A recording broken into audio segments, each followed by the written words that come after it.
Hello, everyone, and welcome back to Nothin, where we talk all things and everything basketball.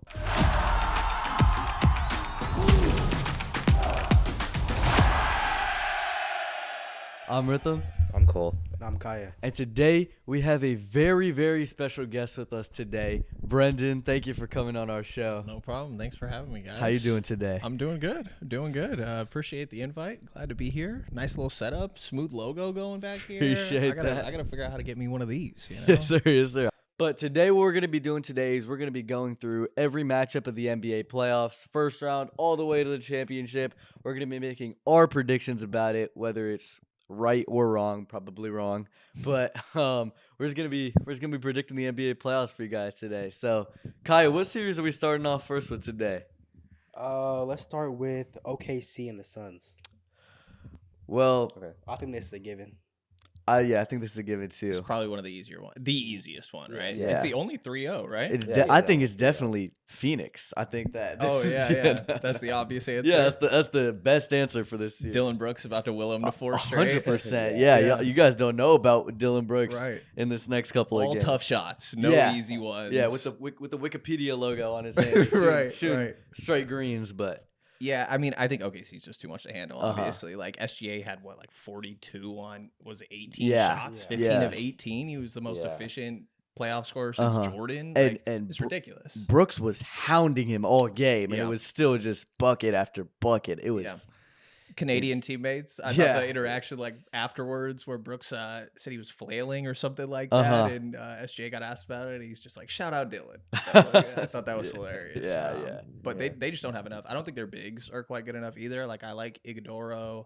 I think Maluwak could be cool down the line, but I just don't Mhm. think they have enough right now. Yeah, I mean, to talk about their bigs, you think Mark Williams would have made an impact on this series if he was playing, or Probably not enough. I mean, it's just OKC's really deep. They've been the best team in the league probably all year. I mean, I Yeah, think there's some 100%. other teams that made good runs post All-Star break and things like that, or had decent stretches, but OKC's just been dominant, it feels like. Yeah. And so I don't think I mean, and it's OKC too. Like, what did we expect out of a reigning champion 1 seed facing the 8 seed? Nobody expected Phoenix to put up a fight. I feel like that's just an easy thing to go there with. do they win another game? Or does Phoenix win a game? I think Phoenix probably will win Game 4, but that'll be it. Okay. I think they don't win a game. Yeah, I don't think they win Game 4. I probably would go sweep too. Yeah. Gentlemen sweep, same thing though, you know? Yeah. Yeah, but there's no way they win 2. I mean, especially with the refs, how they've been playing this series, they're not on Phoenix's side whatsoever. I'm not saying that they're all to credit for OKC's success, but I don't see it for Phoenix. But if we continue with OKC going down the line, I want to say this for each one of the teams, right? If OKC ends up actually winning the ring this year and they go back to back, what would that do for Shea's legacy or anybody on the team's legacy? How would that change the picture that we see of him? Yeah, that's an interesting one. I mean, 2 in a row. At that point, though, you have to start wondering, how many in a row are we going to get to? Yeah. We might Right. three-peat at some Mhm. point there. They're going to be good for a long time, man. They still got these draft picks coming in. They got young dudes that have hardly played at all that they already have drafted that could be pretty good. Yeah. I know your question about SGA, but, obviously, if they keep winning and everybody else around him helps with that, I mean, he could end up being up there, It's Mhm. one of those, when Kawhi won with the Raptors. I remember after that being dang, Kawhi could end up being Yeah. one of the all-time dudes. And then he just left. he's there, but then it all got quiet, Yeah. And so, if SGA can keep this up, number one dude, he's already changed my opinion a lot over the last few years, and I would think most people. Yeah, same with me too. But if we're looking at him, we're probably seeing back-to-back championships, probably back-to-back MVPs, definitely back-to-back Finals MVPs if they get it. Now I think he's a top 5 guard in NBA history. He's passed up Harden, Westbrook, that tier of players. He's probably entered not Steph Curry tier, but probably trailing Steph and Magic, probably top Yeah. 3 guard of all time. We're looking at him as maybe Yeah. a top 20 player of all time, He's right? kind of modern Kobe. He probably that's is. crazy I know. to say, but he kind of is. And everybody at school, everybody I know who's my age hates me whenever I say this, but we are witnessing greatness right now. Yeah. With Shea, he is a one-of-one player that we're not going to see for a while. How Yeah. much do you guys see? Sorry, I didn't mean to interrupt you. How much do you guys see like SGA? Is he popular? You know what I mean? Like I would say probably not because people don't like He's not. Yeah. how he gets fouls. I won't say he foul baits. I mean, he does sometimes, but I think that people don't like how favorable his calls are, yeah, especially when you look at how OKC plays defense and how hands-on they are and how little they get called. It can be frustrating sometimes. yeah, the Lou Dort effect. Yeah. Yeah. When you see a player as like dominant as Shea and like someone who can do all that Shea does and still like get to the free throw line, I feel like everyone's gonna hate him a little bit because he's beating your favorite team. Yeah. Well, yeah, he is beating your favorite team, Yeah. so like Yeah. it's easy to hate him when he's doing Yeah. that. But also like people like think he's corny because of the whole like oh, I never wear an outfit twice. Like I would never wear, you know what I mean, unless I'm wearing Yeah. black hoodie, gray sweats. Like Right. he's kind of out of touch, you know what I mean? But I mean, for me personally, like he was born on my birthday, so like I Okay. love him, and that dude is a dog. Like I've always been a guy like even if they're against my favorite team, like I will appreciate greatness, and he is greatness in front of us. Like he is a Yeah. once of a time player. You know what I mean? Like So- like even without like him like getting to the free throw line, he's still like an incredible mid-range shooter. yeah, his mid range jump shot is one of the best I've ever seen. And I think that's kind of something that we've lost in today's NBA, Mhm. like especially with kind of the rise of like 3-and-D teams like the Celtics, where like there's so much emphasis on hitting 3-point shots that like hitting your mid ranges is kind of an afterthought. But SGA like is showing why that shouldn't be the case. yeah. And Super slithery. he's like so smooth even you with go it, back to because if he wins a few more, I think people are gonna look back on like his whole body of work. And you go back to that like first year with the Clippers, that Mhm. team made a good run against a really good Warriors team. Yeah. That's like Lou Williams, and there's some vet there that I'm forgetting off Pat the top Bev. of my head. Yeah, and some of those guys, Montrezl Harrell on that Yeah. team, right?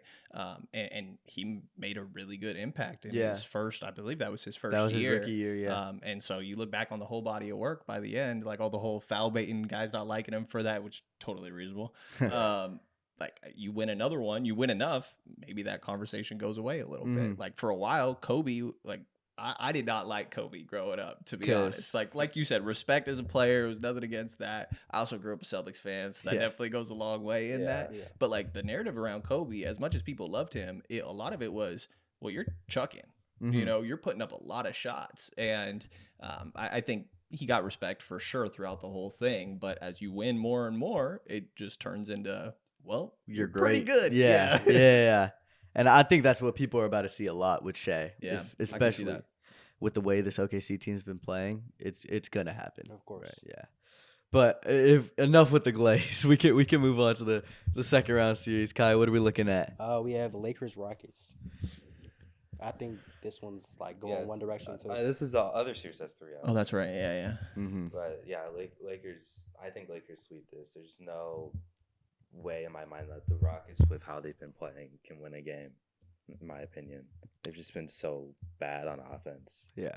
Yeah, I tend to think the same. We had it on in here, not to just out when we recorded this or anything, but I had the beginning of that on in here. And I mean, just Houston, it's kind of what everybody's saying, but I think they're really young, especially without KD. Like you see that mistake that Jabari had at the end of that last game. Yeah. And just you lose a game like that, like that's demoralizing, you know, and like they need Van Vliet out there. The whole thing was KD was kind of all of their offense. They don't have enough shooting around him, and you're seeing that play out. Like I just don't think that they have quite enough. And talking about great players, legacy, like Braun is continuing to be Braun. No, but as I was saying, like we were talking about this earlier, it's the fact that KD basically quit on his team. Is like I would say, I think if they were 2-1, or if whether or not it was Rockets 2-1, Lakers 2-1, I think Kevin Durant plays game 4, right? But just the facts of the matter that it's 3-0, the team looks demoralized. Like you said, imagine being up 6 with under 30 seconds left and you lose. That has to be such a hit to the locker room. KD's done, right? Half the team is done. And it just goes to show Van Vliet's impact on that team. Like, they are probably so... Like, the morale there, Ime Udoka's gone after this year. Yeah, I'd I don't say. understand how you can possibly bring them back next year, because their offense, like even last year, the offense was the main problem. Like they just don't, they're just not good offensively. Half-court offense too. Yeah, and like you brought in KD to fix the problem, but KD cannot be your only offensive piece on a championship-winning team, which is what they're trying to do right now. Yeah, it just goes to show how important a point guard is, right? If they had Fred VanVleet there, their season would probably look so different. And Amen Thompson is a good player. Like, I wouldn't deny that whatsoever, but he doesn't slow down the game and set up his team the same way that VanVleet would have. And if I'm VanVleet and I'm a free agent this offseason, I'm going up to Raphael Stone and I'm saying, give me everything, because he showed like how important he is to that team, that if they don't bring him back, or if they don't bring a similar caliber player to him of just like a floor general point guard, it's I don't know what the future is for Houston. You know what I mean? Yeah. Even just like a half court creator, like Yeah. Minnesota the other day. I know we're gonna get to that series, but like you see Dante go down, and like Io is able to step up. You know, like having a guy like that in the half court super Of course, big. yeah. I think that you mentioned like Amen, definitely great, but like half court offense, I mean, you can only get downhill so much before you're running into DeAndre Ayton or whoever it may be. Yeah. And yeah, tough not having a point guard over there. Yeah, it's like I think Kevin Durant is probably their only real half-court shot creator on that entire team, I'd say. Oh yeah. Right, and if he's gone, then your team is literally last year's team, just missing 2 starters. You know what I mean? So, Right. 3 starters actually. So, yeah, I think Houston needs to make a lot of changes this offseason, especially just like bringing in. It doesn't even have to be like a major splash or nothing. Just bring in like quality role players. So like Jeff Green isn't playing real minutes. Josh Okogie isn't playing real minutes. Yeah. And if your franchise player is Amen Thompson, who is a known bad shooter, you need to surround him with good shooters. Reed Shepherd can't be the only one. You know what I mean? Right. So Yeah. the offseason for Houston is a big one. But in terms of LA, I want to ask the same question to you guys that I asked about Shea. The GOAT debate is over if LeBron goes all the way, right? Oh yeah, for sure. Where do you guys? Is Braun already the GOAT? For Us you two, guys, for us or- two, he I is. think For he's him, already I out don't know for what's you. up with It's that. not, but like if he is like the number, like if he's playing the way he is now all the way to the finals, and he continues to play like that in the finals, and he doesn't get help from Luka, he doesn't get help from Austin Reeves, and like I can't like defend Jordan that much anymore, Yeah. especially because he's 41 years old. Like he's supposed to be like in Cancun just Right. enjoying life Mhm. right now, but instead he's playing in the playoffs, dropping a 25-point double. Like Yeah. Do you think LeBron's the GOAT right now? I would probably have Braun, but it's always a tough one because like I didn't really watch Jordan like that. You know, Yeah. like sure we can go back, like look at all this stuff, and my dad will tell me all the time, like, "What are you talking about? Jordan's the GOAT. Yeah. He never lost in the finals." And I'm like, "Well, what about the years he didn't make the finals?" Yeah. You know, 10 Braun went how finals. many years in a row? Eight Like years that's in a row, crazy. yeah. That's crazy. And the East was kind of weak some of those years, but like everybody knew Braun was going to go to the finals every Mhm. single year. Yeah. And so I don't know. It feels like kind of disingenuous, I guess, to pick at times, since I Yeah. don't really feel like I have the greatest grasp of like the Jordan era and like impacting basketball. Because I like, there's part of me that I feel like the way Jordan's talked about is kind of how Steph is talked about right now a little Uh-huh. bit. Like he like changed the game. He's a cultural Mhm. icon, you know, like, and I just think he has so much pull, I guess, and a huge fan base, all that. The numbers are there. So I guess I probably go Braun because I just think he does everything out there, longevity, whatever it may be. But I'm not really mad at either one. If he wins this, though, it's probably over. undebatable. Yeah, Not to yeah. spoil it, I'd be pretty shocked if that happened, but maybe. Yeah, but also for me, like the West is a really big gauntlet. And I think if the Lakers get out of the West, which spoiler alert, also I don't see that happening, right? But let's say they do, right? Let's say the 1% chance that they do, it happens. I think that the only team that can really beat them fully healthy in the East is probably Boston. But I think that they can take Cleveland. I think that they could easily take Detroit or Orlando. I think that they could take New York easily.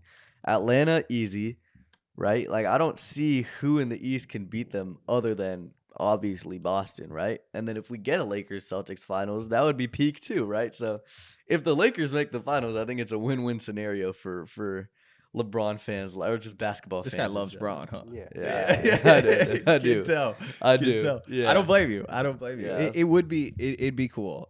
And yeah, sitting here like preparing for this, I was like, man, the East is pretty weak. Mhm. Like when you're Yes. comparing these, you could say that probably about a lot of the West teams. I guess I Yeah. feel like. Yeah. 60-win team down 2-1, but Yeah. Right. yeah, but I think it's an easy win for the Lakers, right? But Kaya, what's our next series? Nuggets versus Timberwolves. This is a tricky one for me. You were talking about going back and forth on this one, so I'll let you start us off. Yeah, this one I flip flop a lot. 3-1 right now, Mhm. right? Or sorry, yeah. 3-1, 3-1 right now, Yeah. and Minnesota loses Dante for the year. You got, or for who knows how long with that Achilles. When is Ant gonna be back is a question in 4 all weeks. of this. Yeah, you know, I don't think he. I think if the Timberwolves do make like the conference finals or the finals, he might be back. for Right. that. But that's a stretch. and it's like Io's cool. He's played great. Yeah. 100%. Yeah. I think Julius Randle can do a lot. Like he Mhm. could put the ball on the deck. He could bully some of these guys. Denver had the worst defense in the regular season out of all the postseason teams, and Yeah. that's what worries me a little bit. But they're also supposed to get Peyton Watson back soon, and I do think he matters. He does. As much as like that's a small piece. Like he matters a lot for their defense. Yeah. you know, and especially for like when Io's going crazy last night or whatever it was. Like I think he helps a lot with that. And it's still Jokic. Like I don't know. I just struggled to bet a little bit on Io, Julius Randle to get the job done. So you're saying Denver? So I was initially picked Minnesota because I'm like, okay, they just have to win one more. Yeah. And one of those guys will do that. But I'm like, okay, when are you? If you don't, 3-1 quickly becomes 3-3. It easily, You know, yeah, and it then all of a easily sudden does. it's anybody's game. So I think it could go either way, but I did end up going with I think Denver's gonna somehow pull it off, and they've been down 3-1 before. They have. They have. They But didn't they come back from 3-1 like 2 times in the same I think, playoffs? yeah. Yeah, I think if it does get to 3-3, Denver can take it. But if it doesn't get to that point, I mean, obviously. Yeah, obviously, yeah, Yeah. Minnesota would take that. Yeah. But it's like you were saying, like I kind of have faith in Io and Julius Randle that they can steal one game. Like out of 3 games, I think like there's a pretty good chance that Io or Julius Randle will go off in one of those 3 games and they will win the series. But I do understand why like a lot of people want or are thinking that Denver is going to win because you still have the best player in the world, and you still have Jamal Murray, who's been very, very good this season. But I think that still, like, Ant only played, 5 minutes Yeah. in the game, and they still won by double digits. Like, Mhm. it's very possible No, you're right. that Minnesota can win 1 game out of the next 3 and win the series. I think for me, I don't think there's a single way ever that Minnesota can win Game 5. Right? You're going back to Denver, high altitude, the best home court advantage in the NBA. You're down 2 starters, right? And Denver's fully rejuvenized. They just had a fight. They're fired up, right? I don't think that there's a single way that Minnesota can win Game 5. Now you go back to Game 6 and it's 3-2. I think that Game 6 is like the Game 7 for this series, right? If Minnesota can come out at home, right? It's not just Io and Julius Randle. It's Naz Reid. It's Jaden McDaniels, who has been probably the Right, main you're right. character this series. Yeah. Rudy Gobert has been playing fantastic, in my opinion, right? If those guys can get fired up at home and if they can just pull away with the win, then they win the series. But I think that no matter what no matter how they lose, whether it's a blowout or a 1-point game-winning loss, I think if Denver wins Game 5 and Denver wins Game 6, I think Denver takes it in 7. So I can fully confidently say Denver's going to win Game 5, but Game 6 is going to be like a big, strong point. I think if Denver win Game 6, they win the series. I don't think if it goes to 7, I don't think Minnesota wins in 7. You know what I mean? Yeah. Yeah, whichever one I picked in this one, I felt bad about. To be honest, I was just like, yeah, because I'm big on like a defense wins championships. I guess going back to like Phil Jackson again, worst regular season defense out of all the playoff teams. Aaron Gordon didn't look really good. Like there was that play the last game where Jokic goes to lob it to him and he just doesn't even jump to catch it. I'm like, okay, this guy's not looking good. Maybe the Peyton Watson thing, but you don't have Aaron Gordon on defense, so I guess I'm like arguing against myself here in a way, but. Yeah, I don't know. I felt bad either way, to be honest, no matter which one I picked this. Because I guess meaning I feel like it's a little bit of a toss-up. And Jaden McDaniels has been clamping Jamal Murray this entire series. Yeah, he's been a dog. So what? If we're going... Wait, so we both say Denver, I'd say. Then you say... I say Minnesota. I say Minnesota too. So it's tied. I'm scared that they're going to be right. But how are we going to decide this? How are we going to decide who moves on in our bracket? I'm down to lean that way lean a little Minnesota? bit, to be honest. Okay, yeah, we could go Minnesota. that works for me for sure. It's what I initially put, and then I changed it. So maybe I should have just stuck with you guys over there. So Kai, what's our next series? Last for the West is Spurs and Trailblazers. Yeah, I think this the with Wemby out like for 2 games, the Trailblazers had to win both of them. They won game 2. They didn't win game 3, and game 3 was pretty bad for the Trailblazers because they got pretty blown out in that game, and now Wemby's back, so I think the series is going to be done in 5. Yeah. For me, like, you guys see Wemby talking on the bench, talking about if I was playing, you guys would be 4-0, right? Yeah, I think that's just like completely accurate. Wemby went down early in game 2. That's the only reason why Portland had a chance of winning. Yeah, and they barely won that. They game barely too. won anyways. There's no way that Portland comes back 3-1. I think it's 0% chance. yeah, I think the same. Yeah, Yeah. San Antonio. I don't think Portland has enough offense. Like Scoot having that big game went a long way. I think he had 0 points today. He and Dylan Harper was really quiet too after their back and forth. That was super fun to watch. But I just don't think they have enough. Like Denny's great, obviously. He's going to win them some games. I think he played really well in their most recent game, too. I just don't think you have quite enough going against the Spurs team. I love the perimeter defense, like Tumani Kamara. I love Drew Holiday. We were talking about that before a little bit. Yeah. I love some of those guys that they have, Klingon, wherever it may be. I don't know if Hanson Yang is going to make an appearance. Probably should. Probably shouldn't, but the crowd would go crazy. I just don't think they have quite enough for that San Antonio team that's got all those ball handlers, crazy defense with Wemby out there. It is probably a 4-1. Yeah, I'd say so too. Yeah, I don't think the Trailblazers are really ready yet for playoffs. I think that in terms of their rebuild, I'd say they're a little bit ahead of schedule, but I just don't think they're ready to face a top 4 seed in the playoffs. And it's a 2-7 matchup anyway. No one's expecting it's still a successful season for the Trailblazers to come back. They're getting Damian Lillard back next season. Denny Avdija is a certified all-star caliber player, right? And Scoot took a step up in the playoffs. Shaden Sharp, I still have questions about him, but Tumani Kamara, they have a good future for them, I'd say, right? But if we take the Spurs as the 2 seed to go all the way, I'm still going to go with these hypotheticals. What are we looking at? Like, what are the conversations around Wemby next year, right? We're looking at him as a year 3 champion, right? I mean, you have to. I think you already have to put him in like the leagues of like a Kawhi or something in terms of like greatness already. All time? Yeah, I think so. Yeah, I mean, yeah, definitely on the trajectory, right? Like, Oh, yeah. there's a world where this guy ends up being the greatest he's ever had, of all time, right? Yeah, he's kind of had a similar career to Kawhi so far, like this early and already like potentially winning a finals. Yeah, Spurs and everything too. Actually, Spurs, yeah. Defense elite defenders. Yeah. He just won what unanimous Unanimous defensive award. player, Yeah. the He's gonna youngest to ever do it. He's gonna get a lot of those too. A lot of them. But Probably like, every single one. He could have if he would have played.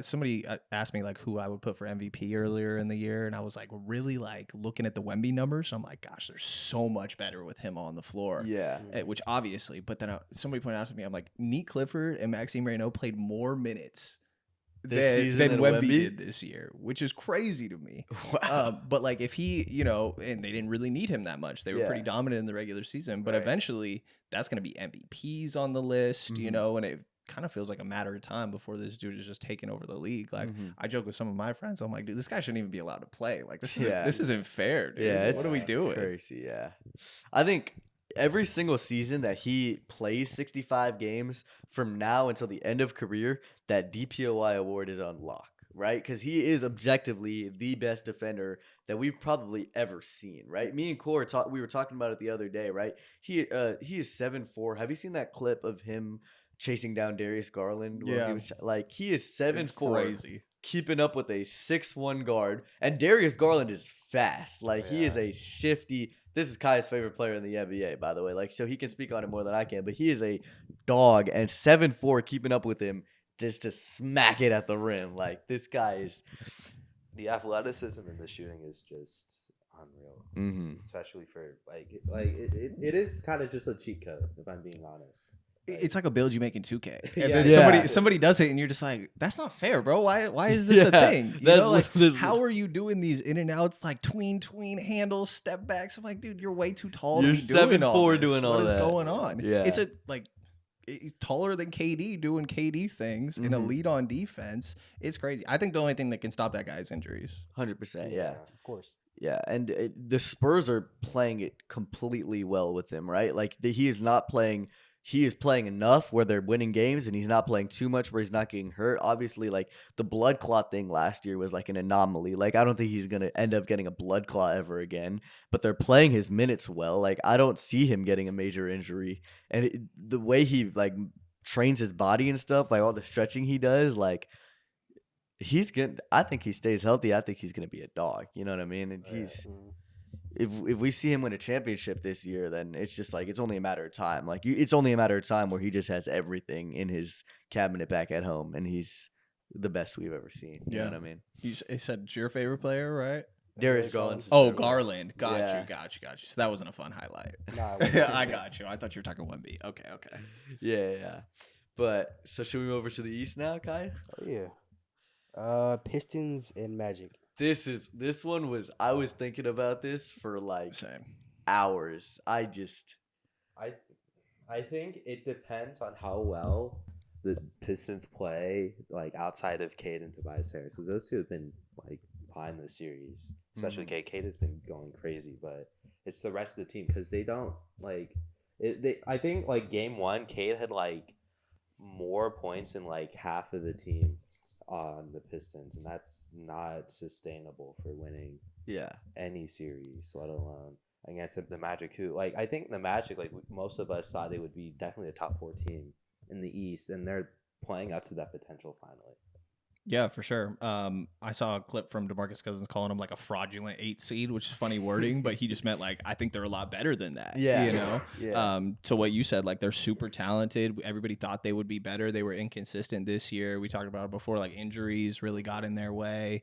People make a lot of the coaching, but they're clicking right now. I think they have really good depth. I love Franz Wagner, Anthony Black, Jalen Suggs. You can go down the line. As much as is Paulo a number 1? I don't really know. If you have 3 guys that are number 2s, then you're in a pretty good spot. And so, I think they're pretty good. I also love Cade Cunningham. You said somebody had the same birthday as you. Oh, Cade's Shay. got my birthday. Oh, for really? Whatever it's worth. That's fire. And I just think he's really good. I just don't think that team quite has enough shooting. You're not seeing it from everybody. Similarly to Houston a little bit in some of these ways. Jalen Duren and Cade, that pick and roll has been money. That's their bread and butter play all year. You can't really get that with Orlando, right? They're just going to totally pack the paint against you. And I think that's been a little bit of a problem for him. Wendell Carter switching on to Cade and getting work done. He's been great. And they just don't quite have enough shooting. You're relying on Duncan Robinson, you know? And so it hurts me to bet against Cade because I think he's so clearly the best player in this series. But I just think that they have a really good regular season team that just was probably bound to run into some postseason problems, and unfortunate to get Orlando this early. Yeah. Spoiler alert, after I was debating this for so long, I ended up going with Orlando too. Not just because they're up 2-1, but just because of the fact that I was literally about to make the exact same point of how you made, where they are shutting down Jalen Duren. he has been a non-factor this entire series, especially with that pick and roll, like the physicality in the paint. Paolo's 6'10", Wendell Carter's 6'11", Franz is 6'10", and then you have Jalen Suggs on Cade. And I mean, I think we all know how good of a defender Jalen Suggs is, and he's been a dog all series, right? And then if you like the offensive game in general, not just the shooting, but like when Cade is getting hounded, who can you go to? And I'm thinking about Orlando, and I'm thinking if Paolo's getting hounded, which we've seen him have really bad games, Franz steps up like it's just another Tuesday for him, right? And Desmond Bane does the same thing. But then you watch the Pistons, and I'm thinking if Cade is getting hounded, who's stepping up? And that name doesn't come to my head. You know what I mean? Yeah. Like the Pistons don't really have like a guy that can come off the bench and drop 30 or something. Like a lot of like championship teams, like the Celtics have that guy. The Spurs have a few guys. The Thunder have a couple guys. Like they don't. It's really just Cade, and I guess like there's a Jalen Duren, there's an Asar Thompson, Tobias Harris, but they're not like guys that you would expect to like go crazy in the playoffs. Yeah, you can't really rely on those guys when it comes down to it. It comes down. It's Cadenum. It's 2020 Montverde all over again. Yeah. But I think Tobias will probably have a good game at some point. Like this one does feel like a toss up to me too. Like Asar had a pretty good game at some point in this series. Like I still think that this is a toss up, but it's just, I mean, they're down at this point. That's a tough spot to be in 3 games in, as the home team. Like it feels like they don't quite have enough. I guess. And what's funny for me is that this Pistons team actually reminds me a lot of the 2024 Magic, right? We see a team that is a young team. They just boom, the Magic were the 4 seed, right? And the Pistons are the 1 seed, but they just don't have the shooting. And the Magic went out and they got Desmond Bane. Franz is a good shooter. They got KCP last year. That experiment didn't really work out, but at least they made the moves to try to make that happen. And now we're looking at them and they still have that elite defense, right? And the Pistons have the pieces to get that elite defense, right? The Asar is probably one of the best perimeter defenders we've seen with the athleticism and just the size and all that. I can speak on him. But the Pistons just need to make a couple more moves this offseason. They need to go out. They need to get some shooters. They need to just get another offensive piece next to Cade. And I think we all thought that Jaden Ivey would be that when he came back from that injury. I think it was 2024, kept him out all year. I think that we thought he would be that this year, and that's why they didn't make the move to get like another offensive piece next to Cade. But I think that really needs to be a priority for them this offseason is just get a number 2 guy offensively. You know what I mean? Yeah, I think a guy like Io, not to keep going back to him, but like I think somebody like that would go a long way. That half court creation, you just need a little bit more because they're helping off that weak side corner so much to take away Duren. Also, you kind of makes me be like maybe Duren needs to add a little bit more to his game. 100%, because he's fairly one dimensional, just kind of feeds off Cade, which is great pick and roll, but like you need the spacing around that if you're just gonna sit there and spam pick and rolls all day. And they don't have it. I 100% agree. Yeah, I just like that Io DeSunmu acquisition by Minnesota was such a genius acquisition at the deadline. He got freed by the Bulls and now he's balling out. Yeah, lucky guy. What a guy. Kai, what's our next series? All right, it's Cavs Raptors. This one is interesting to me because like for the first 2 games I was like, oh yeah, the series is over. Like Toronto had no offense whatsoever. Cleveland was just blowing them out. And then the last 2 games, while Toronto's offense hasn't really come to life, Cleveland's offense has been really bad. And I think that if Cleveland is not having a good day offensively, that Toronto can definitely win some games like they have. And I think that the series just depends on how well Cleveland's offense is able to gel and how many turnovers they have. Yeah, Harden had 15 turnovers in the last 2 games. And like that's how Toronto's going to get their offense going because half court looks a little bit rough. It's kind of the spacing thing again, not to keep going back to this, but there's a lot of teams this year that were actually really good that kind of couldn't shoot. Yeah. Or at least were towards the bottom of the league in attempts or percentage or whatever it may be. And I think Colin Murray-Boyles is great. Like, there's definitely an aspect of their bigs. Jakob Poeltl actually playing a little bit. Not making a big impact, but it just kind of surprised me that he played at all. Yeah. And then you're seeing them out physical some of the Cleveland guys a little bit, especially on that front court, like with Mobley and Allen kind of going through those guys a little bit. So I think nice run for them. RJ Barrett, like, they play a super physical brand of basketball. I think Cleveland is going to figure it out. Like, I'm still a big James Harden believer too. I know that he's like the playoff choker is what everybody's going to say. And I get it. He's also had some pretty big playoff moments. It's just that there's a lot of stinkers that I think water everything else down.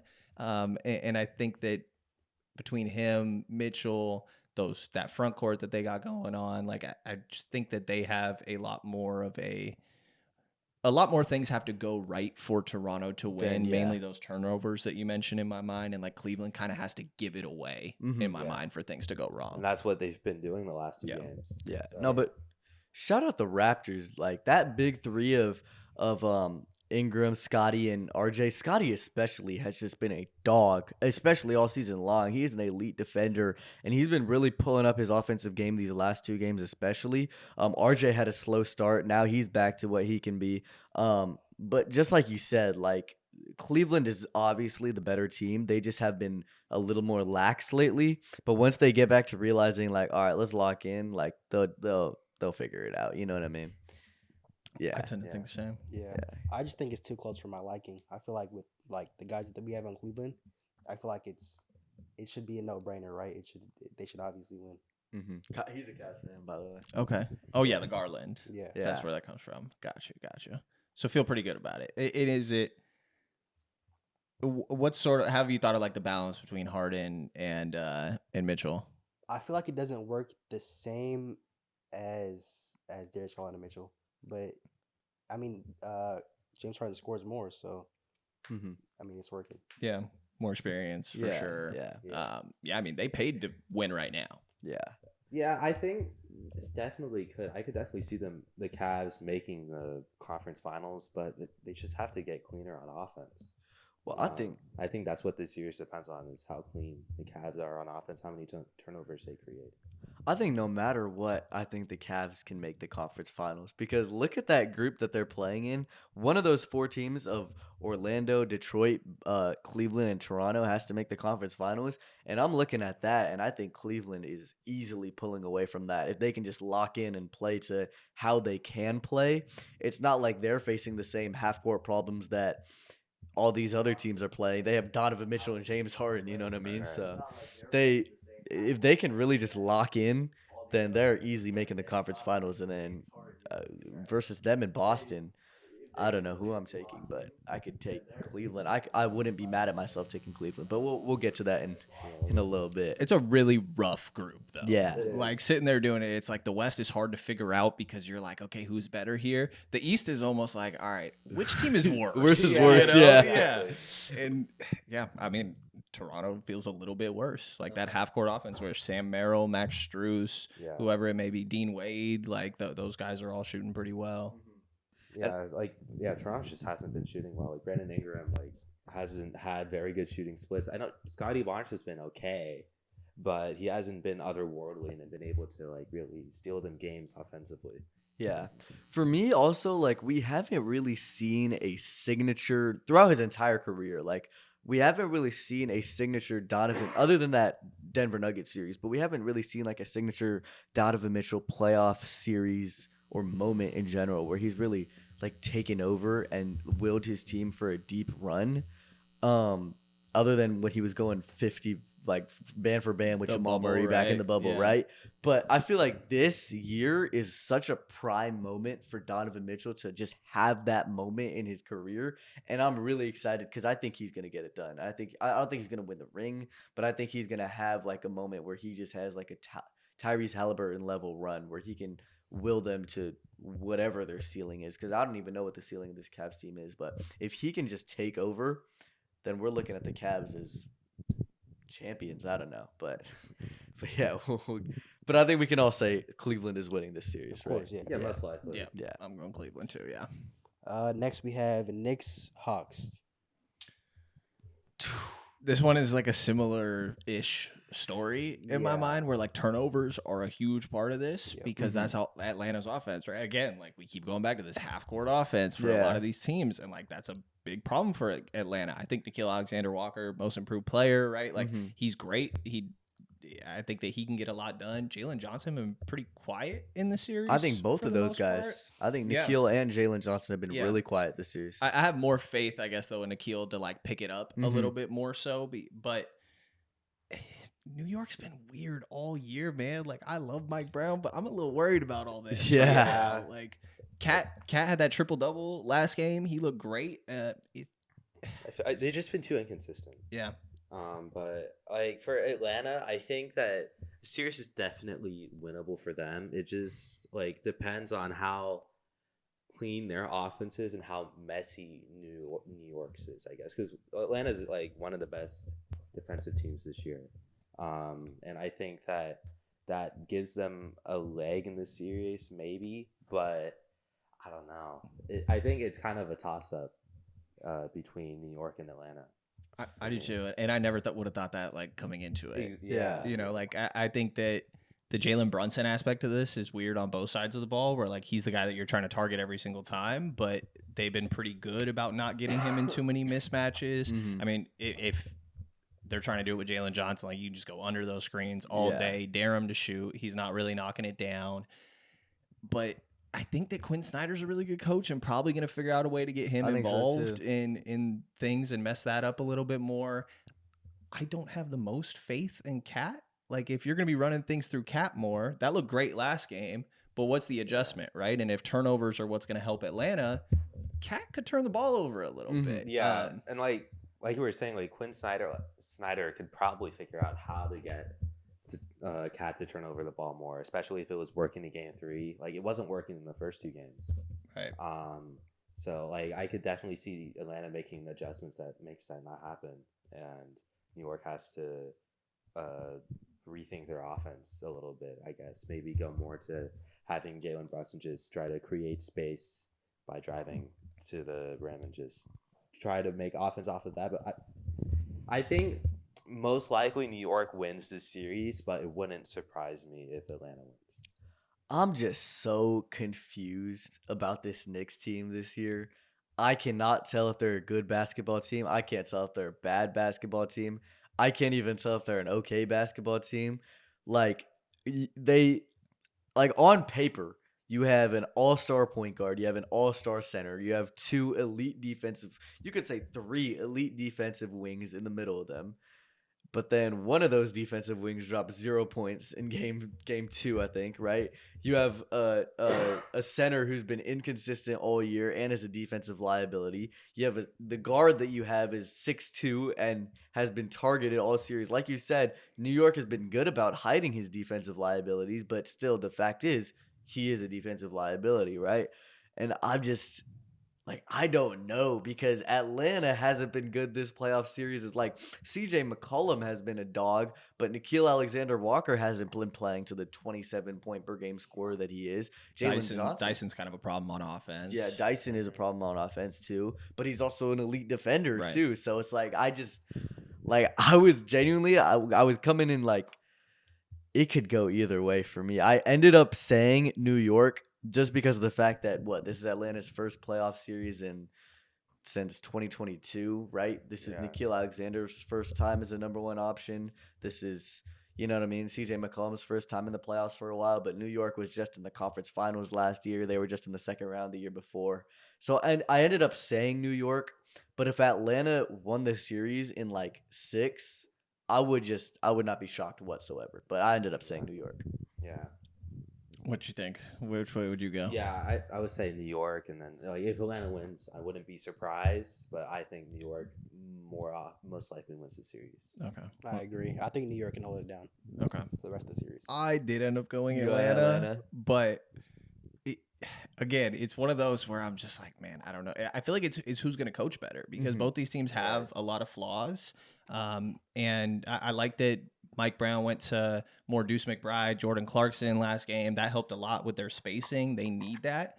But again, that's two dudes where it's like them and Jalen Brunson. I'm targeting them. Maybe less so McBride and more so Clarkson for sure between those. I just, I'm loving seeing some of these veterans. I'd almost rather bet on. I mean, this is kind of crazy because Jalen won Clutch Player of the Year last year, but I might rather bet on CJ to close out some of these games than Jalen. Yeah, CJ's been very good at. He has, especially game 2. He's super good. I love watching all these like vets really show up. Drew Holiday playing great. Braun, we talked about, obviously a different caliber, but it's great. So yeah, I leaned Atlanta a little bit, but I think that's just because what you said, like New York's been so weird all year, right? Like I'm like Mikhail's not showing up. OG's been all right. Like some of these guys have been impactful for them. I guess I'm betting Quinn Snyder over Mike Brown, but for the sake of argument, I'm down to side with you guys. We can move. We can advance New York forward. Yeah, that's fine. Also, there's like a little bit of like a personal touch for me because I'm like. You said earlier that I was like a LeBron Glazer, but I am a Trae Young Glazer even more.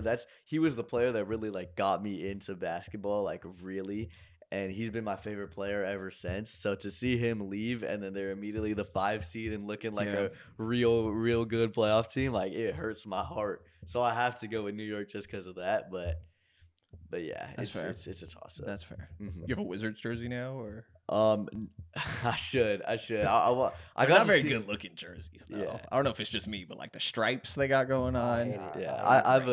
I could bring it down upstairs after we're done, but I have a signed Trae Young jersey from when he was in Atlanta. Okay. Yeah. Okay. Yeah, it was fire. Yeah, but they've been better without him, man. I'm not gonna deny. Yeah. Full court offense. They look really good. Like their defense is actual defense now. Yeah. Mm-hmm. Yeah, and I think that could give New York problems. Yeah, but yeah, you made a really good point with coaching because Mike Brown, especially like I have a lot of experience. We all have a lot of experience with Mike Brown because of his last couple years in Sacramento. But yeah, I think I trust Quinn Snyder over Mike Brown in a playoff series in terms of just straight coaching.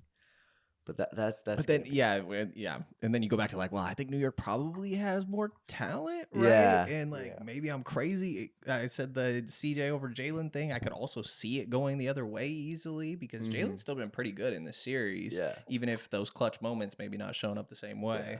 Yeah. We could advance New York. Yeah, if y'all are good with that. Yeah, let's advance New York. Okay, last for the first round is Celtics and 76ers. Yeah, I think there's the Sixers take that. Yeah. Shout out VJ. Shout out. That was a great game. VJ comes a dog. Their jerseys. Speaking of jerseys, awesome. Shout out their Love jerseys. Those old AI jerseys. Boston's too good, man. Like Boston lost that game because they couldn't make their threes, and sometimes that makes their defense worse. Obviously, able to get in transition if you're the other team there. But they took care of business last game. Like I think that Boston's going to be able to shoot their way out of this, and they had, I believe it's the best defense post All-Star break. Like they look great, man. They look like a really well-rounded team. Yeah, I think this is another game where it's like if the Celtics mess up, then like Philadelphia can get some wins in, but that's really it. Yeah, they would only win if the Celtics mess up. They wouldn't win just because they're like a better team. Yeah, you know what I mean? I don't expect Boston to shoot like under 30% from 3 again this series, if I'm being honest. So Celtics are gonna win for sure. Mm-hmm. And it's the Celtics. It's not like we're talking about some close series or nothing. Like this is the Boston Celtics, right? Yeah, like I mean, Jaylen Brown, Jason Tatum, and then you got Peyton Pritchard just casually dropping you 30 off the bench. Like it's a pretty crazy team. Baylor Shire may look at all right. Like they have a maybe depth towards the very bottom could use a little bit of work when you get to some of those later pieces. But I mean, yeah, to what you said, I don't think they're going to miss enough shots for Philly to have a chance. Yeah. Are you still rooting for the Celtics to win the title this year? Cause a little bit. Like I grew up a Celtics fan. I don't know. It's fun, I guess. I find myself like almost, I guess, rooting for Warriors more. Not obviously playoffs right now, but like in general, because most of my family is Warriors fans. So it gets me a little bit, right? Where I'm just like, oh, I know all my family's loving this. Like Boston doesn't really hit the same. Like they won that championship. I was already like a couple years removed from being a fan of the team. And I was sitting there, I'm like, man, this should be so fun for me right now. And it really just does not quite hit the same. It doesn't hit. Like, you have to like really like follow a team. You know what I mean? You got to like go through the whole journey to be able to be like, oh man, this is amazing. So a little bit, but nothing too crazy, I guess. Wait, so then in 23, who were you rooting for in the first round when we were playing the Golden State? You're talking Kings Warriors? Yeah. I mean, I'm not really rooting for anybody is the whole point here, I guess, right? Sure. Everybody Yeah. tells you once you get in the door, you're like, you got to leave your fandom at the. For sure. You got to put that aside. So I don't know. I was getting a lot of family messages talking crap for sure, and I thought it was fun, but. I don't know. The Kings have been bad for so long, man. I was saying it like the Warriors used to be the Kings, and that's why it was cool to see them rise and elevate. And so at that point, like you've had your time, like move aside, you know, let the Kings get a little bit of run. Yeah. And then the Kevon Looney game happened. Yeah. I know it's the Steph 50 game, but I think of it as the Kevon Looney Looney game. Those offensive rebounds were killer, but yeah. And Steph shot 50. But that too. He was like 40 shots or something. Yeah. I'm making excuses. But I think we could all advance Boston on that one. Oh yeah, definitely. Yeah. So Kai, who's playing in the Western Conference second round? We have Thunder versus the Lakers. It has to be OKC, especially because Luka and Austin Reeves probably won't be back. I don't understand. Like, I think LeBron is kind of like, I don't think he's going to be able to will the Lakers to a conference finals this year by himself.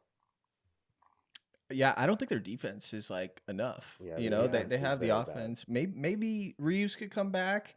They're kind of better without. I mean, not better without Luka, but it's been easier this year when only one of Braun or Luka is on the floor at a time, right? Yeah. Like because both those guys, it's just the classic "there's one ball" sort of thing, which I think could be overstated at times, but like very much so with those guys. And OKC's a problem, man. Like, I mean, we're gonna keep saying that, I'm sure, as we keep going down the line here in the bracket, but. I mean, is Braun going to be able to will them to 4 wins, maybe 2, you know, or something like that? Maybe more. Maybe I'm wrong, and like Reeves shows up and guys like that. But I just don't think the defense is enough. Like you're seeing what OKC's doing to Phoenix right now, and like the whole big problem that we talked about in that matchup. Like I think LA has the same thing. Like Ayton, probably the hate is a little bit too much at times when at this point in his career. I get it, your number 1 pick, it is what it is, but he's a little bit better than people give him credit for, switching and things like that. But SGA is going to do whatever he wants, man. Yeah. Like I don't know who's going to slow him down over there. Marcus Smart, my guy, love him. Jake LaRavia, like it's just not really going to cut it for all the options that OKC has. And even if Luka comes back, while the offense for the Lakers does get better, I do think their defense gets worse. And I think with like how much of a liability the Lakers defense has been this year, I think you have to give it to OKC no matter what. Yeah. And yeah, to your point, like when Reeves comes back, it's like, okay, then all of a sudden, does that mean Kennard isn't playing anymore? And it's like, okay, well then what's your spacing looking like? And obviously Austin helps with that, but I think it's a weird thing to try and add dudes in that have missed that much time, and especially you're going against defending champions. Yeah. I don't know. I want to play devil's advocate so badly. Like, you guys don't understand how badly I want LeBron to win this 4th ring, because that would just put all the debates to sleep, right? But just this OKC team is like better than anything I've ever seen in my lifetime, right? Like I was in 3rd grade when the Warriors were in their dynasty, so I wasn't really fully experiencing all that. But then I watched the Thunder this year, and they could go 10 men deep, and still their 10th man could beat probably like the 4th man on the Lakers, right? So it's like it's crazy. Like this OKC team, I don't even think San Antonio gives them competition. I know they beat them 3 times, and we'll get to that later.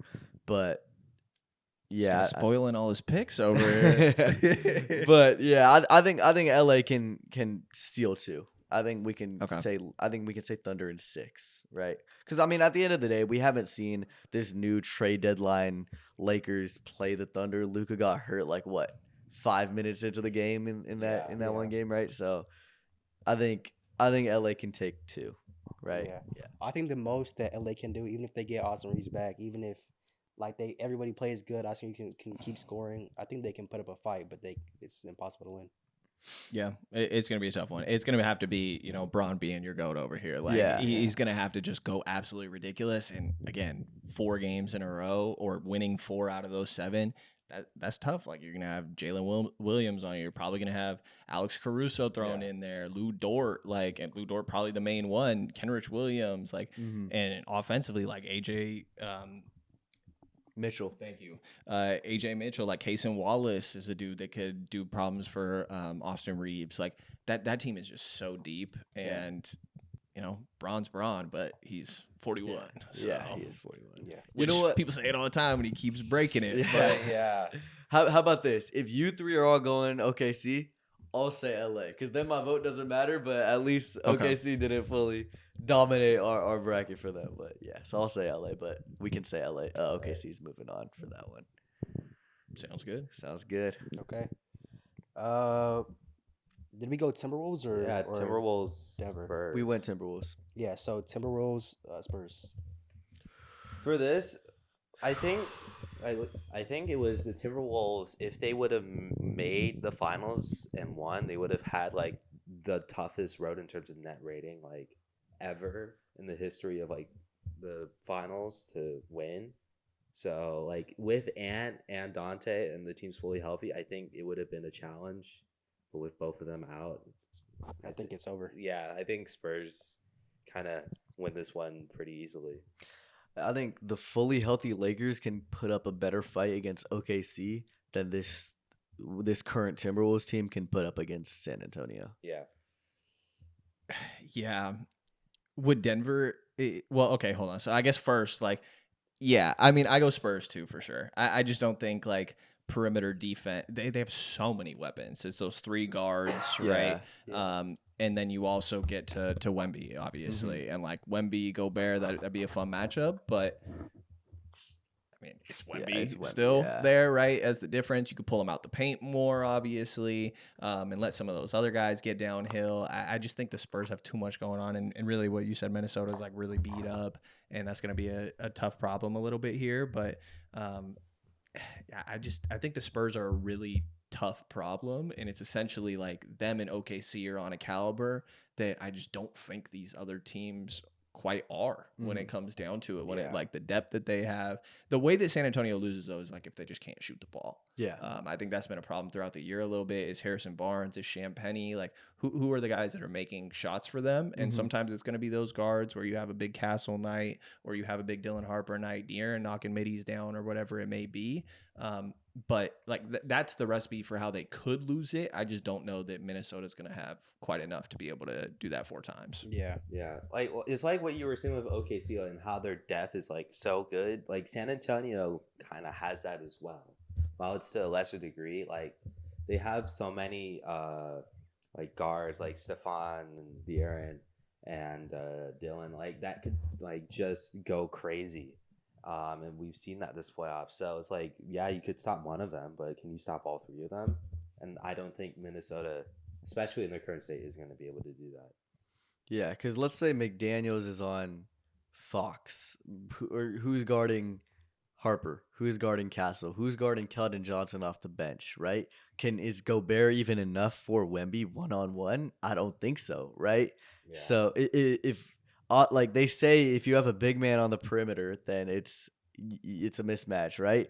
But if who's gonna guard Wemby on the perimeter, you know what I mean? Or who's like Gobert, if he's on the perimeter with Wemby, obviously Wemby takes that, right? So yeah, and if you play through Wemby a little bit, like elbow extended sort of thing, yeah, kind of like Kings do with Domas, I guess, that like pulls him out, and you have no other option. I mean, maybe you could put Naz Reid on him actually, maybe, and then like have Wemby kind of float, I guess, as like a free safety sort of idea, or have a Gobert float as like a free safety idea a little bit, and maybe they could get creative in that sort of way.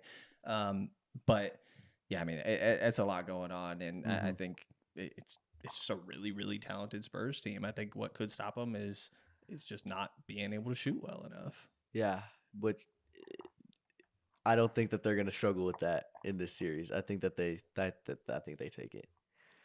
I'm going San Antonio. Yeah. Yeah, me too. Same. So Is it different if it's Denver? No.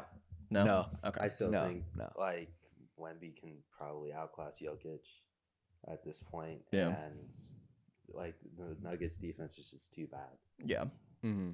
But the only thing for me for the Spurs is like, I mean, yes, Stephon Castle is like a really good defender, but they don't have like a Jaden McDaniels level like lockdown guy for the guard on the other team. Obviously, Wemby would guard the best center on the other team, but who's guarding Jamal Murray in that potential series? We forgot to even mention Devin Vassell has been playing really good. You know what I mean? So, Keldon off the bench, yeah. Yeah, I don't think it's different, but Yeah, I was just kind of curious because I think yeah. Denver could a little bit of like a toss up in my mind between Denver and Minnesota, but yeah. either probably lose to the Spurs in my mind. Oh yeah. All right. Now we have Magic and Cavs. Yeah, I think it's Cleveland easy for me.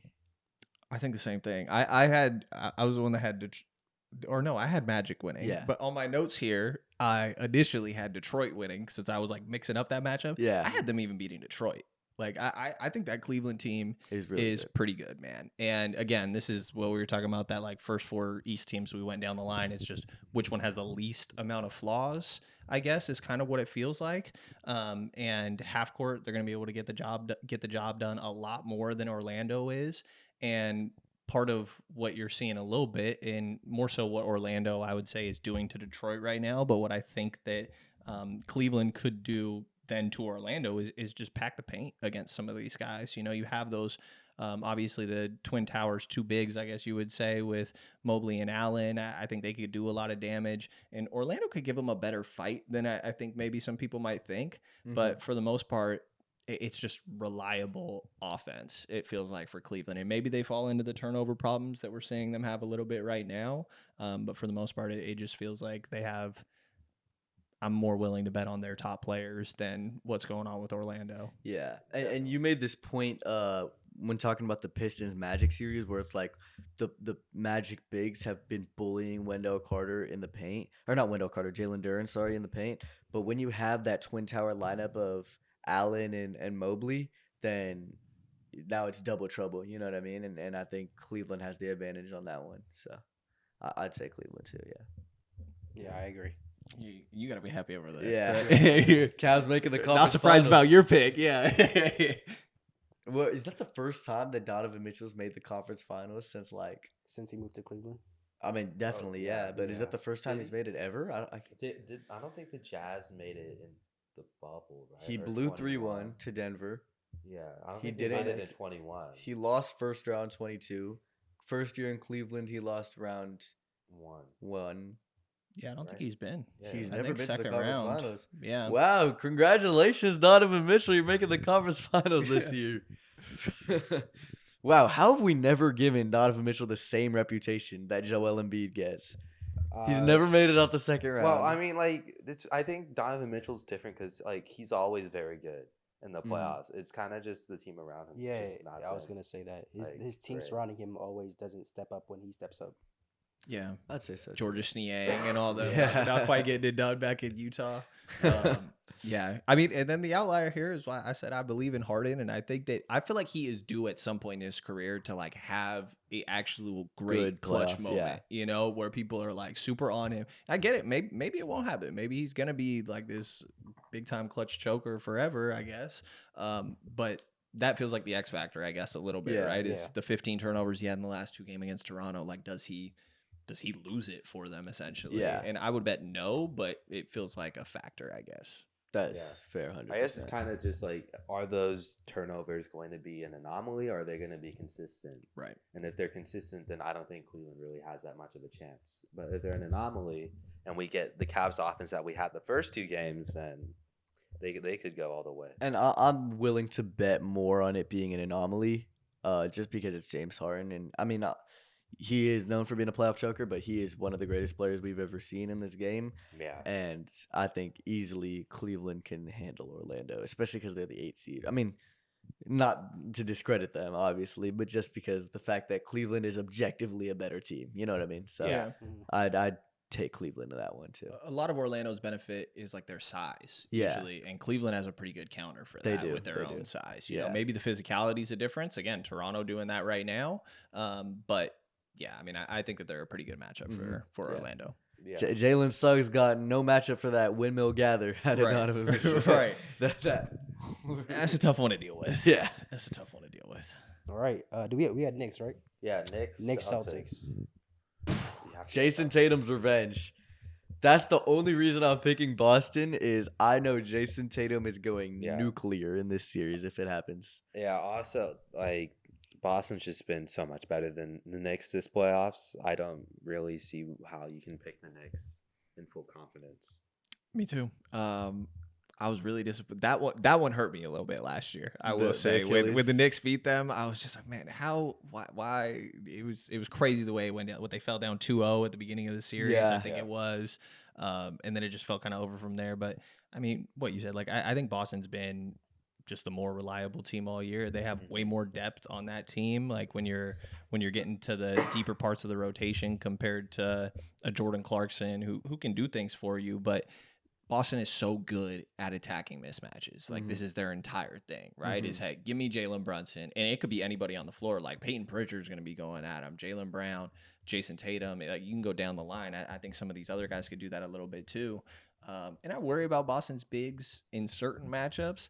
Not really against the Knicks, to be honest. Like Cat he's just not like the interior presence, I guess, in that same way. And maybe he could give Nimi some problems. He certainly could cook Vucevic, to be honest. Yeah, he has not been good. No, not been doing that much for them. But I just think that New York has had more flaws throughout the course of this year, and it's a lot easier to bet on them messing it up and Boston not, essentially. They just have to play their brand of basketball and not screw it up like they did last year a little bit. And those guys going down hurts and everything, or Tatum going down last year obviously was a big part of that, but I think that they're just going to be able to mismatch hunt in that series all day long. And if you help too much, spraying it out, Sam Hauser 3, Baylor Shireman 3, they're going to kill him with those threes and mismatches. Yeah, and like you were talking about, it's like just who am I going to trust more to mess up? Also, the fact is, the coaching, Joe Mazzulla is one of the best coaches in the game. He's probably going to win Coach of the Year this year. And Mike Brown has not had a good playoff reputation, you know what I mean? So I think I'm taking Joe Mazzulla in that just mental matchup between those two. And just the Celtics just have to play their game. So yeah. Joe Mazzulla is like got to be one of the funniest people. Yeah. Oh yeah, definitely. The funniest people are the ones that aren't even trying to be funny. You know, you're like, I think he's serious. Yeah. Like, is he really talking about? He watches that movie how many times? Like what? Yeah. Yeah. He's a sicko. Yeah. Boston's been great though. Like post All-Star break, they're right up there with OKC for one of the best teams in the league. Mm-hmm. Yeah. If they, I don't know, spoil it, I guess. If they still had Drew Holiday, this team would be crazy right now, especially like instead of Vooch, right, because they traded him for Simons goes for Vooch. Like this team would be ridiculous. And the fact that people were like, oh, are they gonna make the playoffs? I'm like, what? What? And now they're sitting here, one of the better teams, maybe the best team in the Eastern Conference. Also the step up from guys like, you know, Miles Queta, right, shout out, former King, Peyton Pritchard stepping up. Even if they didn't make the trade for Vucevic, right? I think Simons was pretty good at the beginning of the year. I understand why they traded for another center, but Vucevic hasn't been all that.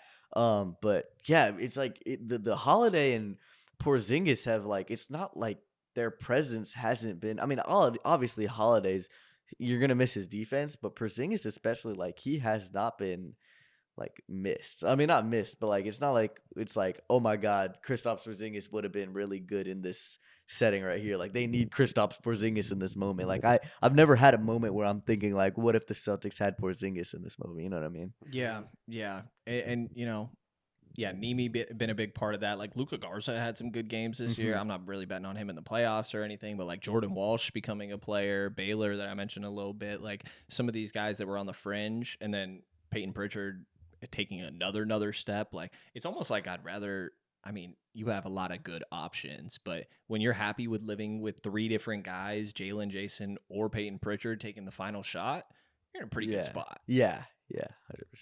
Yeah. So we're going Boston on this one, Yeah, all the way. Boston. All right, now we have Thunder versus Spurs. I'm gonna go San Antonio. San Antonio? Yeah. Okay.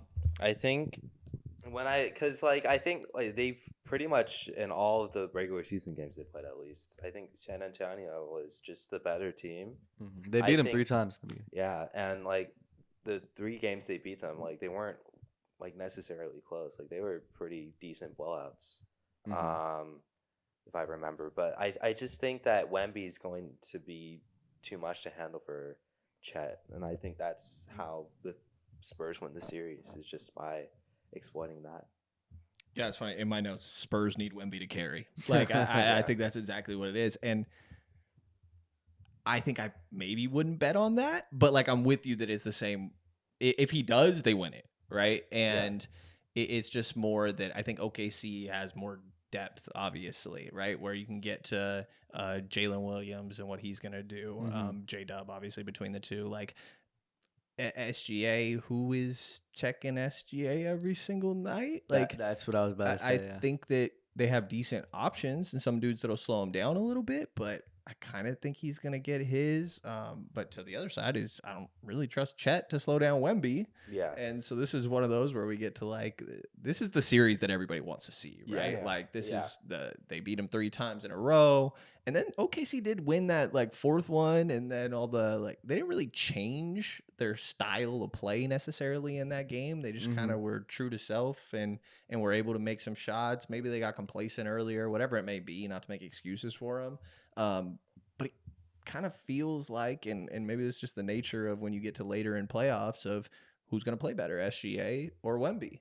Because I don't think either have great options for slowing these guys down. Maybe Hartenstein can like help at the basket a little bit more. You could switch up bodies a little bit. Maybe you go smaller Jalen Williams on him sometimes. And I just tend to think that OKC has a little bit more optionality for how to attempt to slow Wemby down than the Spurs do for OKC. And then again, like the Spurs half court or the shooting, right? Like going back to that again, I think that's been their biggest flaw for pretty much all year long. They're elite when Wemby's on the floor, like absolutely ridiculous on both sides of the ball. All those guards, we talked about it. But it's just OKC's defense is on another level. And if you got not only who's guarding Wemby straight up, but who's he kicking it to? And then all of a sudden, Alex Caruso, Lou Dort are in these passing lanes and are tonight against, or whenever that last game was against Portland, like Dylan Harper wasn't really able to get the job done. Steph Castle has had some bad nights. You know, De'Aaron has had some bad nights. We've seen De'Aaron before struggle against Lou Dort specifically, you know, like, so I kind of think that OKC has more ways to give Wemby problems. But I'm with you that if Wemby goes crazy, that it could go San Antonio's way. I just lean OKC a little bit. Yeah. For me, like San Antonio is one of the best teams in the NBA this season. I think Wemby is an alien. I think that they have 3-4 just go-to bucket getters on the perimeter, right? They have Fox, they have Vassell, they have Dylan Harper, and they have Stephon Castle. I think that Wemby can easily shut down Chet and Hartenstein in the paint. I think he can get his own shot whenever he wants in this series. I think that there's nobody who's going to guard Wemby in this series, and they've beaten them 3 times in the regular season. But at the end of the day, who's guarding Shea? You know what I mean? Yeah. Who is the X factor perimeter defender on San Antonio who I can say he is going to slow down Shea Gilgeous-Alexander? If it was Minnesota playing OKC, I would say that's Jaden McDaniels. If it was LA playing OKC, I would say I think Marcus Smart is going to give him a little bit of a tricky time. He might not slow him down, but he's going to give him a tricky time, right?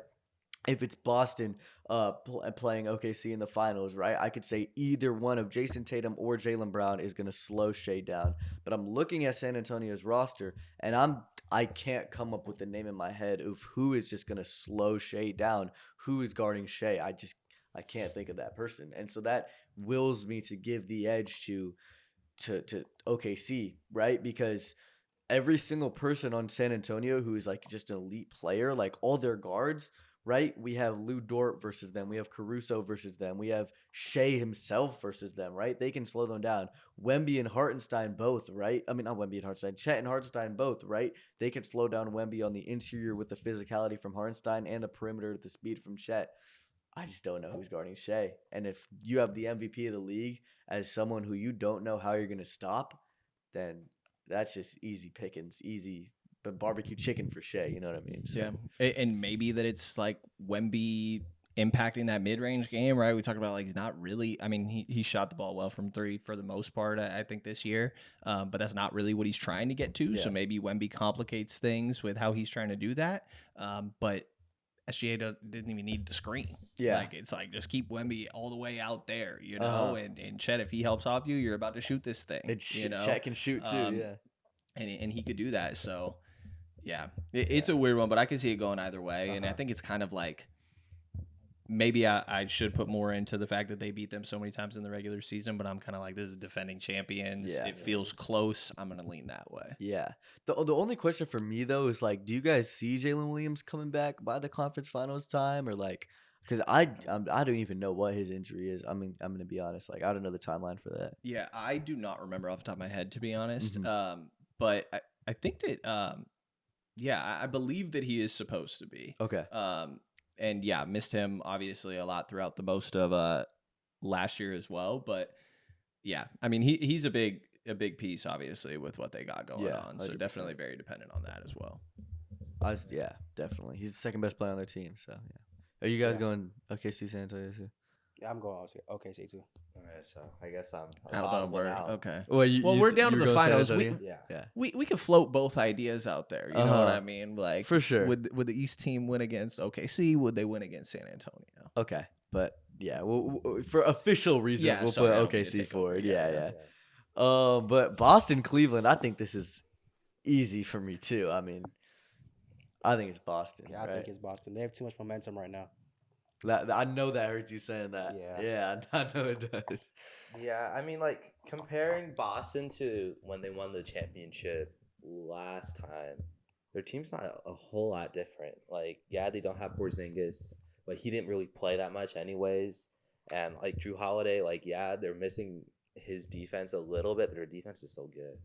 Like, I think that, like, the team, like, overall has gotten, like, better. Like, Peyton Pritchard, I think, has since then has evolved into one of the best off the bench 3-point shooters in the league.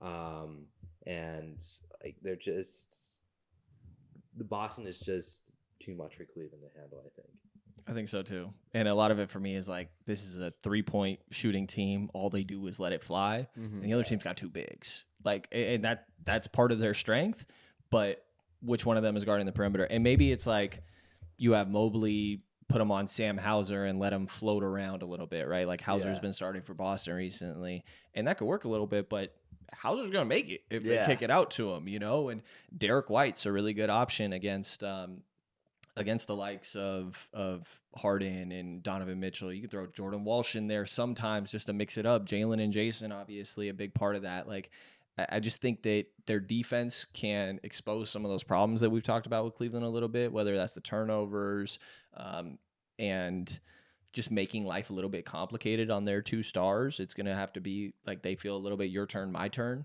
at times.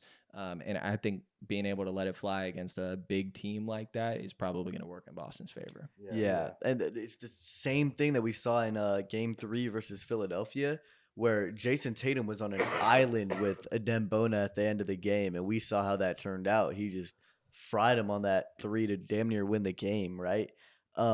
So yeah, it's just the same thing as like, who are Mobley and Allen gonna guard on the perimeter, especially if Boston runs the small ball lineup, which they like to do. It's not like Vucevic can't shoot, right? Vucevic is a good offensive player. So yeah, I think that's exactly the X factor for me too. It's just like those two bigs. Yeah. I think you could give me Boston over they could be in any matchup. Yeah. And to me, I'm picking Boston to come out. So one of the things that like concerns me about the Celtics is that they kind of just live and die by the 3-point. And I know like in like past times, like a couple years ago, that was kind of like their main reason why they would lose series. But I don't really know if that's going to be much of an issue for the Celtics this time around, because they're just so consistently good at shooting it now. Yeah, well, that is how they lose it though, for sure. Especially that Cleveland double big thing. I know I said like that's a strength, I guess, but you might not be able to get it done in the paint if you can't do it from 3. You know? And I would bet that they don't have 4 nights where they're shooting below 30%. But if you do, like that's a recipe, because Cleveland's gonna eat up those boards, get out in transition on the other end. You're talking those Donovan Mitchell windmills, like that becomes a problem a little bit, right? Yeah, I don't know if we're gonna see the windmills, but you know what I mean. Yeah. So yeah, that's like always, unfortunately, the asterisk with Boston, but we've seen it win them a championship too. Yeah, I mean, but also like, I don't know if this is a common trend throughout the entire year, but Derek White's shooting has not been good whatsoever in this. Like, he has practically lost his jump shot in this Philly series. Do I think that's going to be the same way throughout the rest of the playoffs? No, right? But just for the fact that Cole, like you said, they live and die by the three, and so far this series, Derek White has been dying by the three. You know what I mean? So, yeah, it's just like when his shot's not falling, he's not looking like a good player, and that's gonna happen to the entire Celtics team. So, yeah, but like Derek White hasn't been very good, but Peyton Pritchard mm-hmm. and Jason Tatum and Jaylen Brown have. Yeah. So it's like, yeah, sure, you can have like one or two guys not shoot well, but then you have backups. Mm-hmm. Yeah. For sure, yeah. I think their depth also worries me a little bit, and this is probably more so, I guess, getting to the next round as well, but it could come up in previous points of like some of these guys are impressive. Like I mentioned Baylor Shireman way too many times for not really great reasons. Not really. He's good, but like he's good, yeah. Overstated probably a little bit.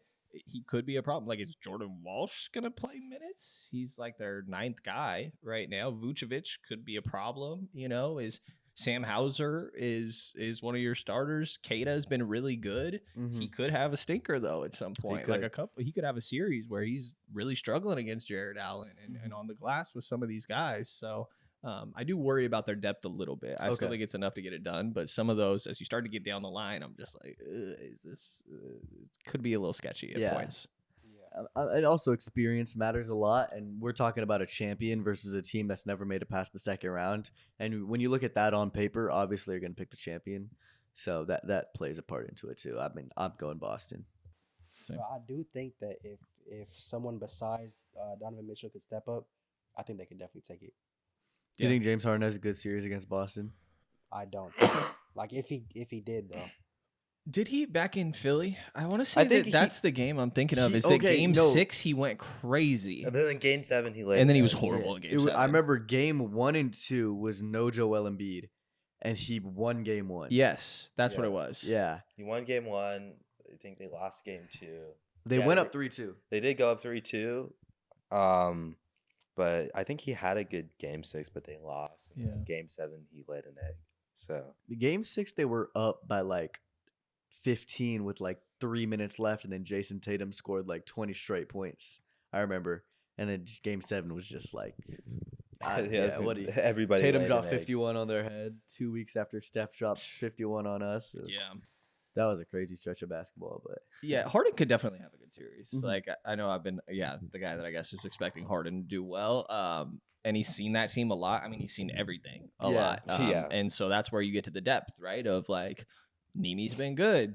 I don't want him really in a pick and roll with James Harden. I don't either. Like Vucevic, that's a really tough one. Is Luka Garza play? Like, probably not. And so that's where you start to get. I mean, even some of these other guys, like Derek White's really good. At some points, there's just step backs in height. It's kind of the James Harden formula. Like, so yeah. I mean, I still think he could have a good series, and he's shown it against Boston a little bit before.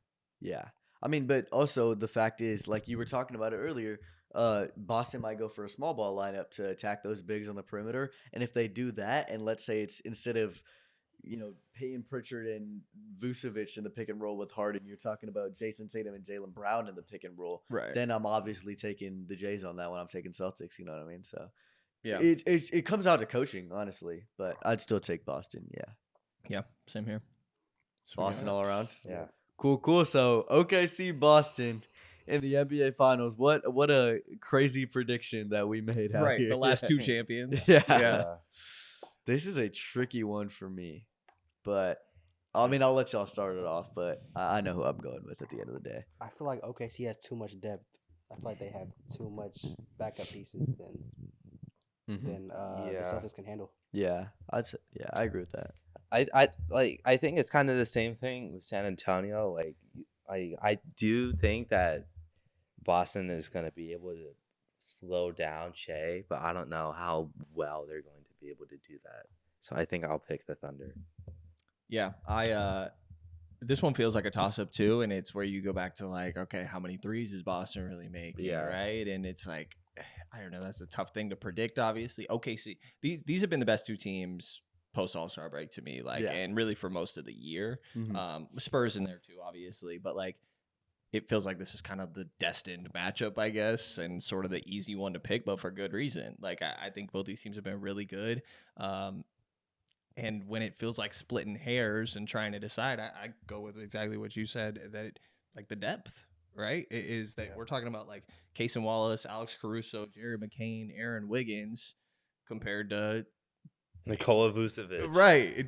Jordan Walsh, like Baylor Shireman, like I just don't. Peyton Pritchard, great, like right, but once you get to that 7 through 8, 7 through 9, I guess it's like I think that there could be some problems in the front court, the front court of the bigs that Boston has. I think that OKC could try to take advantage of that a little bit. Yeah, I definitely think Chet and Hartenstein can outplay Boston's bigs for sure. Yeah, yeah. I so badly wanted you guys to pick Boston because I was gonna do this whole like reveal that I actually picked OKC, which I did. I picked OKC, but like that's exactly what it comes down to for me. Is like Kyle, like you said, was the depth. It's just like when you're talking about anybody on OKC from 7 through 10, even like you said 7 through 8, I'm thinking 7 through 10 could fry anyone on Boston on any given night. You know what I mean? Yeah. But I also want to make a point is that like I don't know about you guys, but I don't think that this is gonna be the NBA Finals.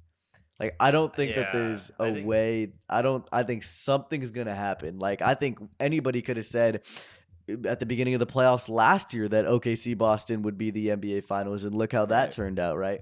I think something is gonna happen, and obviously we can't predict that. Like we can't predict the something that will happen, but I don't think this is gonna be the NBA Finals. It's just like there's been too much parity for this to be the finals. Yeah.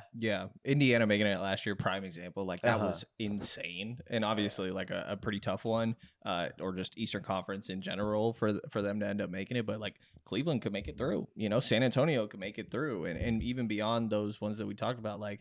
I think that Detroit has too many flaws, but for the most part, they've been a really good team. Yeah. Like, there's a world where they somehow bounce back. There's also a world where they lose to Orlando, like we talked about. Yeah. But, like, I think that, to me, it's more so probably the East side, with the West being like, okay, does San Antonio beat OKC in my mind for the most part? Those are the only two teams, I would say. Yeah, because everybody else is injured or bad. Yeah. A lot of hurt. You said only two teams, the Lakers, huh? It hurts me to say, but yeah. Yeah, fair enough. Yeah, I lean OKC, but it does feel like it could be anybody. I wanted to pick Boston, but it's just like I think that depth is there more so, and when it just feels really weird to be that reliant on the 3-point shot. I know they want a chip doing it, but that is just a very suspect thing to do in my mind. Maybe that's the wrong way to say it. It's modern NBA. It's smart. It's working. I mean, it's risky. It's killed them before. Yeah, and it can definitely kill them again. But I think that, I don't really know if this is going to be on paper, it's like, yes, this should be the finals matchup, but the NBA does not go like much on paper most of the time, especially in the playoffs. Yeah. So in 2 months, when we see the Nuggets and Hawks in the finals, we're just there you go. We're gonna be like, oh yeah, this is exactly what everyone predicted to happen. But, But Dante DiVincenzo miracle comeback in the finals. Exactly. Yeah. Minnesota still loses to 7-seeded Philadelphia in the finals. Yeah, that's exactly what's gonna happen. But yeah, do you guys think, we were talking about it earlier, we can pick either one of OKC or San Antonio? Do you guys think the result changes if San Antonio plays Boston in the finals? I want to say no. I think, again, it goes to like the bigs. I think Wemby can outclass any of Boston bigs on any given night. I think Wemby is better than Boston bigs more than he's better than Chet and Hartenstein. I think that kind of plays a big role. So I think I would probably have to pick the Spurs. Yeah, that's a really good point. I was gonna pick Boston, and you said all that, and I'm like, yeah, I think you're right. Yeah, I don't know. I go back to the experience, though, I guess. Maybe that's a cop-out a little bit, but, like... I mean, we have seen experience matter in the past. I love De'Aaron. I don't know if I feel great about De'Aaron on that stage. He has not been playing like a max contract player whatsoever. No, like... And Dylan Harper, Stephon Castle, those guys are going to have you some games here and there. Like... I might feel better about Peyton Pritchard than De'Aaron Fox. That's kind of crazy. I mean, that is... like with how Peyton Pritchard has been playing, very recently, I think that's a fair assumption. Yeah. But to your question, like of the who guards Wemby, I actually just don't even know the answer. Yeah. Is it Nimi? Like, is it Keita? like I don't. yeah, I think maybe they would try to run like a small thing where they have like Tatum at the 4, maybe Right. trying to guard him. But even then, I don't know about that. Yeah. It's a tough one in general. And then you just got to try and bother them, I guess, and like try to poke the ball away and just play a physical, smaller brand of basketball, I guess. Maybe a little bit there. Yeah. That one. I think San Antonio has a better chance at beating Boston than OKC. For sure. Whoa. Yeah. I could agree with that. Yeah. Yeah. Yeah. I Yeah, think, I'd say yeah. that. That's a good one. Wait, are you for saying sure. like San Antonio has a better chance of beating Boston than they do of beating OKC, or No, or just Boston does of like beating if OKC? Boston goes against OKC, that I think they have a better chance of beating OKC than they do the Spurs in the finals. Okay, I could talk myself into that because I know OKC doesn't like. I've never seen a team like the Spurs in a league dominated by wings. The Spurs just have a bunch of elite guards and the best center in the league, and that's it turns out to be a winning combo. So yeah. But I think the funniest thing, by the way, would be Boston winning and then Tatum again not winning Finals MVP, like Peyton Pritchard Finals that would MVP. be so you know? that would genuinely make me so mad. Yeah. Because even in 2024, that had me so mad because the Tatum slander that entire summer was just like We did it. it was on another level. That was great. Yeah, he Yeah. was getting a lot of crap. It was Dude, this guy just won a champ. Everybody's yeah. hating. Everyone's What's hating because going he's on? an NBA champion. Yeah. What they go say now? Right, that's what it was. That's what it was. Yeah. The Kobe recreation picture Yeah. in the locker room. Everyone wanted to know what we would do if we didn't win. I guess we'll never know. That was just So good. So good. But yeah, I mean, I think that we're gonna have like a really entertaining finals. For as much as 100%. like I heard so many people being like, "Oh, this regular season sucked," and I also cover the Kings, and I think that's mostly people watching the Kings, Kings, so, which is super fair. But I'm like, hey, you look around, like there's some really fun teams. Mhm. I think the playoffs have been really fun so far. There's only 2 3-0s right now, and so I think it's been really entertaining, and I think that whoever they get in the finals is going to be really fun. Indiana, I mean, if you told me at the beginning of last year that Indiana was going to make the finals, I'd be like, oh, they're going to get whooped. Yeah. They took it to 7 games, yeah. which also was like part of when I'm sitting there, OKC Boston. I'm like, damn, Indiana took them to 7 though. Yeah. Like, Yeah. but that feels like they an could have outlier. they could have won if Halliburton doesn't get injured. They might have won Yeah. Game 7 too. And they had really good depth, Yeah. right? And maybe that helped them out. And that's one of Boston's weaknesses, like we talked about. So, yeah, kind of feels like there's a lot of parity. That's a like great you way to mentioned. put it. That is a great way to put it. I'm not Yeah. gonna lie. But I think we can end off this episode by saying that OKC would be our championship, if we had to predict it. Yes. Yeah. But not so confidently because it's the NBA. Anything can happen any given night. We're literally seeing right now the Rockets are up by 20 on the Lakers, which we don't have to go into, but just we were predicting the Lakers a sweep, and look at that. But My heart tells me Boston. My mind tells me OKC. really, Yeah. Yeah. But in that finals, you would root for Boston, 100%.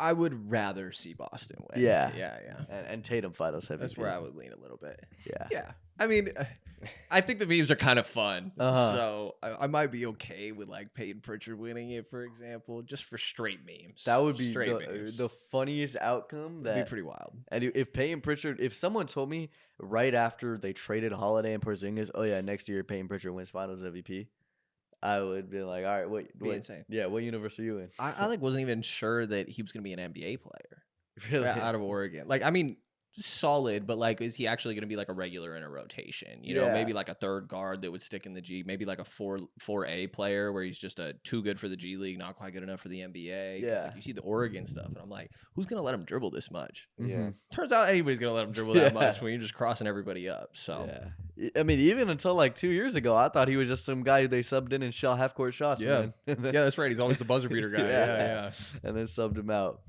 But if we had to end it off, I think we can confidently say OKC is our 2026 NBA champions. Officially, combined prediction from Nothin but Net plus Brenden over here.